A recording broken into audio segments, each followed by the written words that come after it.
Comment isoler sa maison de façon écologique? C'est bien l'une des solutions, c'est la ouate de cellulose, un matériau novateur qui est fabriqué à partir de papier journal. L'explication de Guillaume Desplanques est en Guigeoire.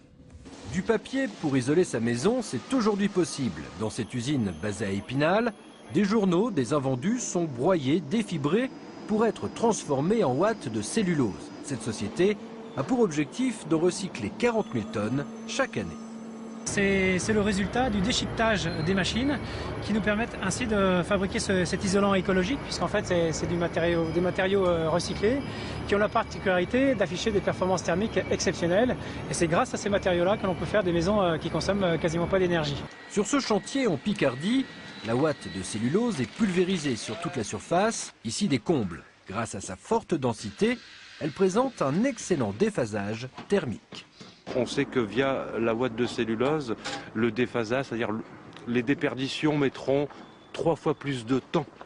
C'est-à-dire que la calorie produite en dessous mettra 3 fois plus de temps à traverser l'isolant et à s'enfuir. Seul inconvénient, son prix. Elle est 2 à 3 fois plus chère que de la laine de verre ou de la laine de roche. Mais l'investissement est vite amorti. Dès la première année, la facture de chauffage doit baisser de 15 à 20%. J'ai appris que M. Catrin avait fait un chantier pas loin de chez moi, j'ai été m'enseigner. Sans changer la température de l'eau de la chaudière, ils avaient une augmentation de 3 degrés de la température dans la pièce.